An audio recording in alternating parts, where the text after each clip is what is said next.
নমস্কার, সনাতন ধর্মকথা চ্যানেলে আপনাদের সবাইকে স্বাগত। আজ পৌষ মাসের 18 তারিখ শনিবার, পূর্ণিমা তিথি। মহাভারতের আদি পর্বের 195তম অধ্যায়ে দ্রৌপদীর বিবাহ প্রস্তাব পর্ব শুরু করব।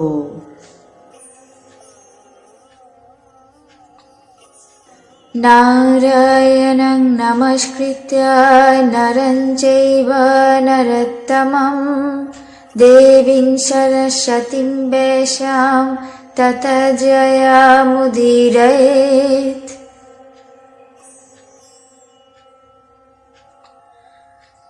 যুধিষ্ঠিরের কথা শুনে রাজা দ্রুপদ অত্যন্ত আনন্দিত হলেন এবং খুবই যত্ন করে তাকে জিজ্ঞাসা করলেন, আপনারা কিভাবে রাজ্যচ্যুত এবং নগর থেকে বহিষ্কৃত হলেন? যুধিষ্ঠির রাজা দ্রুপদকে একে একে সমস্ত বৃত্তান্ত বলতে লাগলেন। রাজা দ্রুপদ সমস্ত বৃত্তান্ত শুনে ধৃতরাষ্ট্রকে ভীষণ নিন্দা করতে লাগলেন এবং পাণ্ডবদেরকে রাজ্য ফিরিয়ে দেওয়ার প্রতিশ্রুতিবদ্ধ হলেন।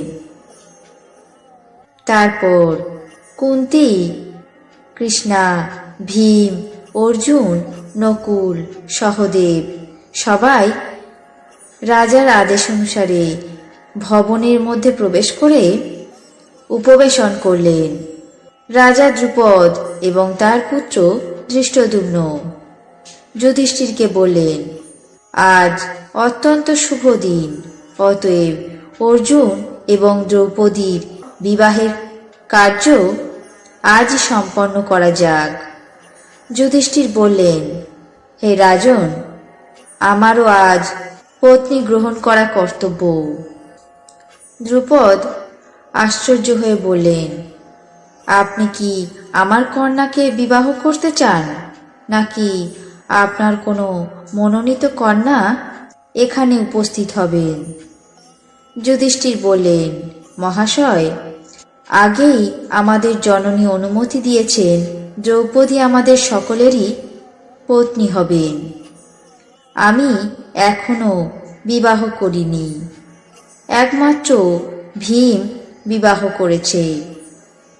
অর্জুন আপনার কন্যা কৃষ্ণাকে স্বয়ংবরে জয় করেছেন বটে, কিন্তু ভুলবশত আমাদের মাতা তাকে আমাদের 5 ভাইয়ের মধ্যে ভাগ করে দিয়েছেন। অতএব আমরা কোনোভাবেই মাতৃ আজ্ঞা লঙ্ঘন করতে পারব না। কৃষ্ণা ধর্মত আমাদের সকলেরই পত্নী হবেন।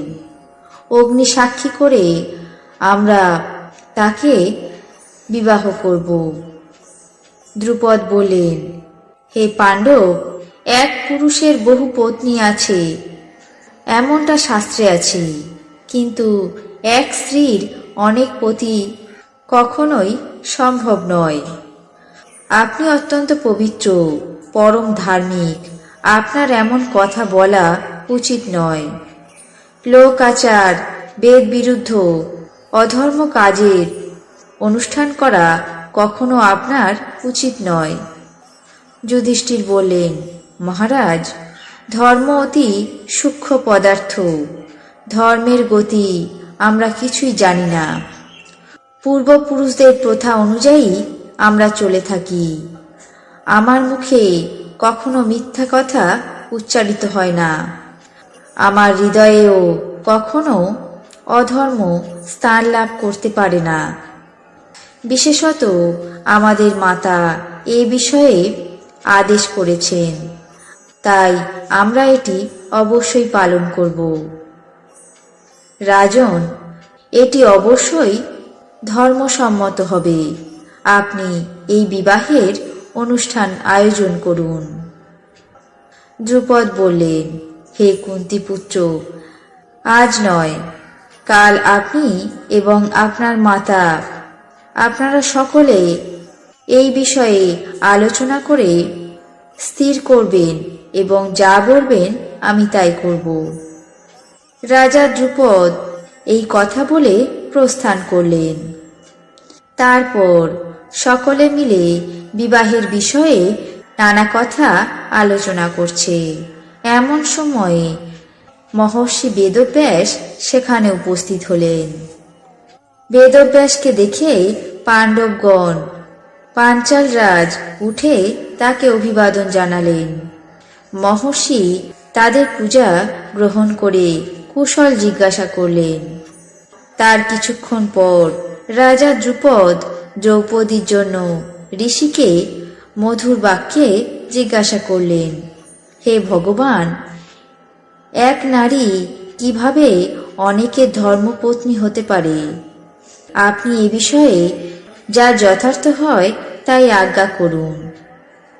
ব্যাসদেব বললেন, লোকাচার গর্হিত এবং বেদ বিরুদ্ধ এই দুর্বোধ্য ধর্ম বিষয়ে তোমাদের কার কি মত আমি আগে শুনতে ইচ্ছা করি। তারপর প্রত্যেকের প্রশ্নের উত্তর এক এক করে দেব।